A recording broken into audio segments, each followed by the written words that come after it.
तो इंडिया गठबंधन के नेता जातियों की बात कर रहे हैं, ओबीसी की बात कर रहे हैं। प्रधानमंत्री मोदी गरीबों की बात कर रहे हैं, महिला आरक्षण पर फोकस कर रहे हैं। 2024 से पहले पूरी लड़ाई सामाजिक न्याय वर्सेस विकास पर आ गई, लेकिन इसके पीछे वो नंबर हैं जो 2024 की हार जीत तय करेंगे। प्रधानमंत्री मोदी की राजनीति इस वक्त 3 बड़े मुद्दों पर आकर टिक गई है। बिग वॉल पर दिखाता हूं मैं आपको। प्रधानमंत्री राजनीति का पहला केंद्र गरीब है। गरीब का एक बड़ा वोट समूह है जिसमें हिंदू भी शामिल हैं, तो फिर मुसलमान, सिख और ईसाई भी हैं। ये देखिए, हिंदू, मुस्लिम, सिख, ईसाई। प्रधानमंत्री मोदी की राजनीति का दूसरा केंद्र हिंदू है और इसमें सभी इस छतरी में सभी जातियां यहां पर शामिल हैं।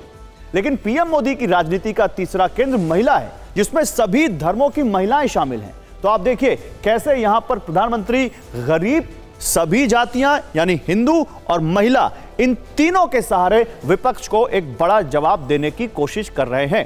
छत्तीसगढ़ के जगदलपुर के बाद प्रधानमंत्री मोदी ने तेलंगाना के निजामाबाद में रैली की।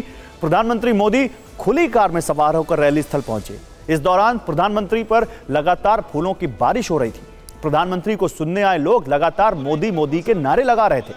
निजामाबाद में प्रधानमंत्री बोलने आए तो जगदलपुर से भी बड़ी बात कह दी।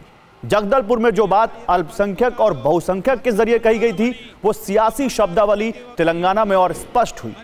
यहां प्रधानमंत्री ने हिंदू मंदिरों पर सरकारी नियंत्रण का मुद्दा उठाया और फिर इस बहस में मुस्लिम धार्मिक स्थलों को लेकर एक बड़ी बहस छेड़ दी। प्रधानमंत्री मोदी ने क्या कहा, आपको उनकी पूरी बात सुनाते हैं। मैं कांग्रेस को सवाल पूछता हूं, साउथ के अंदर, खास करके तमिलनाडु में, मंदिरों पर सरकार का हक है। सरकार ने कब्जा कर लिया है। मंदिरों की संपत्ति को सरकारी मिलीभगत में हड़प किया जा रहा है।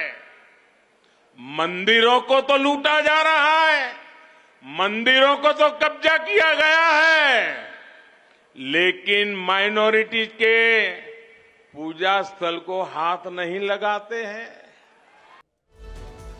तो जाति सर्वे के जो आंकड़े सामने आए हैं, क्या वो 2024 के चुनाव में विपक्ष के लिए संजीवनी साबित हो सकते हैं? ये कहना थोड़ा जल्दबाजी होगा।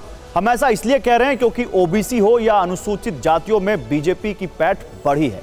आपको कुछ आंकड़े दिखाते हैं। अगर हिंदू समुदाय की बात करें तो बीजेपी को 2014 में 36% हिंदुओं ने वोट किया था, जो 2019 में बढ़कर 44% हो गया। यानी बीजेपी के हिंदू वोट तेजी से बढ़ गए। इसी तरह ओबीसी वोटर की बात करें तो 2014 के मुकाबले 2019 में बीजेपी को ओबीसी समाज के 10% ज्यादा वोट मिले और ये कुल 44% हो गए। यही पैटर्न अनुसूचित जातियों के वोटर्स में भी देखने को मिला है, यानी दलितों के वोटर में। यहां भी 10% का उछाल 2014 के मुकाबले 2019 में आया। तो विपक्षी गठबंधन जाति की राजनीति को धार दे रहा है, तो प्रधानमंत्री मोदी हिंदुत्व के प्रतीकों को उभार कर बीजेपी के कोर वोटर को एकजुट करने में लगे हैं। प्रधानमंत्री जिस चुनावी राज्य में रैली करने जा रहे हैं, वहां वो मंदिरों के दर्शन को अपने कार्यक्रम का हिस्सा जरूर बनाते हैं। आज भी प्रधानमंत्री मोदी जब जगदलपुर आए तो उन्होंने रैली से पहले दंतेश्वरी मंदिर में पूजा अर्चना की। प्रधानमंत्री सुबह करीब 11:15 बजे जगदलपुर एयरपोर्ट पर पहुंचे। यहां से वो सीधे दंतेश्वरी मंदिर पहुंचे, जहां उन्होंने मंदिर में पूजा अर्चना कर मां दंतेश्वरी का आशीर्वाद लिया। 2024 लोकसभा चुनाव के लिए प्रधानमंत्री मोदी की पॉलिटिक्स क्या है, आज प्रधानमंत्री मोदी ने यह क्लियर कर दिया है। चलिए आपको जल्दी से 4 पॉइंट्स में समझाते हैं बिग वॉल पर। 2024 की पॉलिटिक्स में प्रधानमंत्री मोदी का पहला कार्ड मंदिर है और फिर प्रधानमंत्री हर रैली की शुरुआत मंदिर में पूजा से कर रहे हैं। अगले साल की शुरुआत में अयोध्या में राम मंदिर का उद्घाटन होगा, जिसके लिए बड़े स्तर पर तैयारी की गई है। दूसरा कार्ड गरीब है, जिसका जिक्र उन्होंने आज जगदलपुर की रैली में भी किया है। 2024 की पॉलिटिक्स में प्रधानमंत्री का तीसरा कार्ड हिंदू है। आज उन्होंने जाति सर्वे के बहाने इसका बड़ा संकेत दिया। और उनका चौथा कार्ड अल्पसंख्यक है, जिसकी बात उन्होंने तेलंगाना की रैली में की है।